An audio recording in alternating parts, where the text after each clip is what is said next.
suffering with knee arthritis for a while now and you're having to make a decision as to whether or not you need a knee replacement?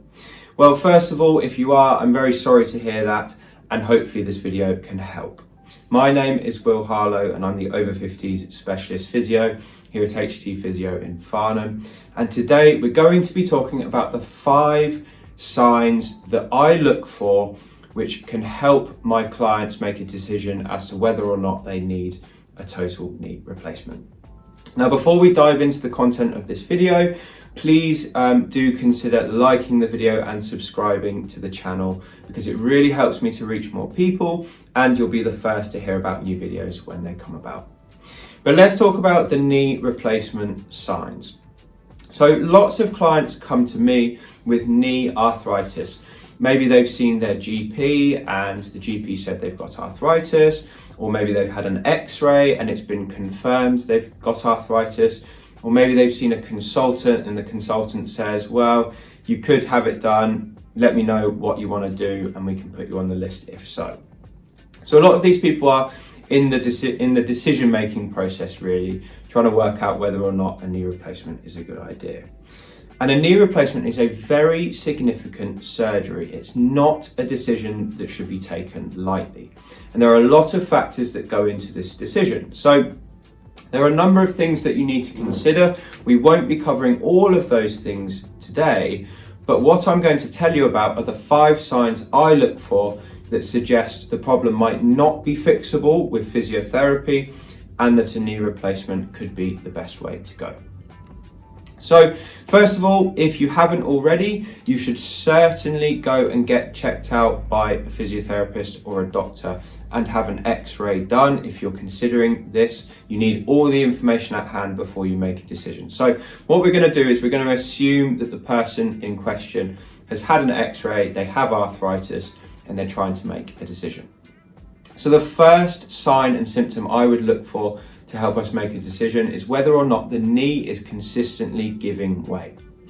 So giving way is a horrible symptom where you're walking and the knee just goes on you. So we don't like to see that in people, and it can be caused by many different things. And when it's caused by arthritis, typically the first thing we would try and do is strengthen the knee. And for probably 8 out of 10 people, strengthening the knee can actually stop it from giving way.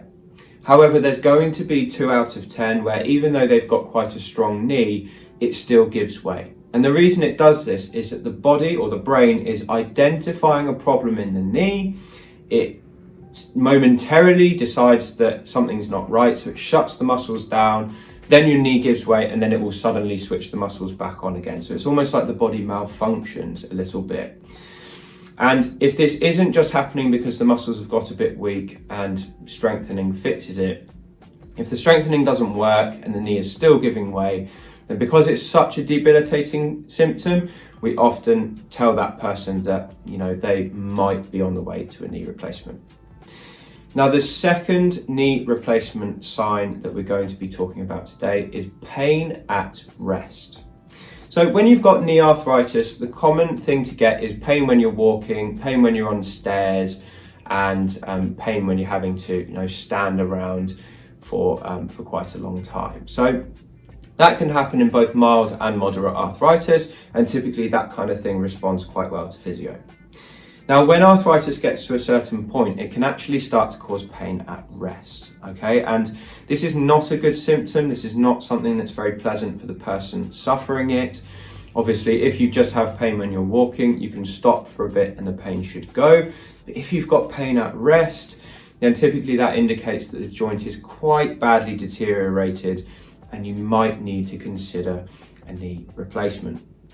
So pain at rest, typically those people don't respond as well to physio because there's nothing sort of mechanical going on when you're resting. So the results we can get for such people are more limited, not completely null and void, but more limited. So we might think about a surgery in that situation. Now, the third symptom we look for when we're trying to help someone make a decision about a knee replacement is pain at night time. And this is similar to pain at rest, but what we often find is people with bad arthritis do tend to get the pain flaring up at night time for a number of reasons. One reason is that when your knee has been still in one position for a long time, if you have quite significant arthritis, then stiffness can set in and that causes pain, so it can wake them typically at 3 or 4 o'clock in the morning. And we also find that if there's any inflammation involved, the inflammatory process just tends to be more active at night time. So it can often wake people up at 1 o'clock in the morning, 3 o'clock in the morning, then just before they're supposed to get up. And the problem with this is that it interrupts sleep so much that proper healing can't occur anyway. Because healing happens when we're asleep. If we're not sleeping properly, it can't happen. So that would be another sign we look for when we're trying to make a decision as to whether or not a knee replacement is needed. Now, the fourth symptom we're going to talk about today that we look for when we're thinking about knee replacements is the amount of painkillers a person is on. When I used to work in the NHS, one of the signs we used to look for was if someone is taking the maximum amount of paracetamol every day and they're still in a lot of pain, it's not very well controlled, then we start to think about maybe a knee replacement is needed. So if you're taking lots of painkillers, you're taking them every day and it's not doing much for your pain, that could be a sign that you need to consider a total knee replacement. And then the final sign that we look for when we're trying to help someone make a decision about a knee replacement is how badly their walking is affected. This is more of a subjective one because it's going to be different for everyone.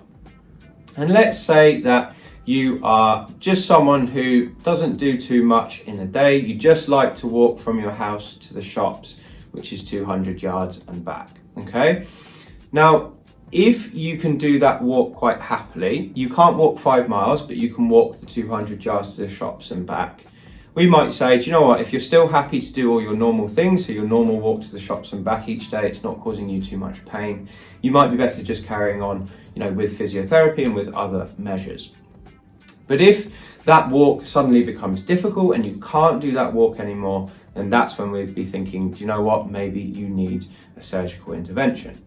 Now let's flip that on the head and let's say that you're someone who likes to walk 5 or 6 miles a day, and then suddenly the knee pain sets in at about the 3rd mile and you can't go any further.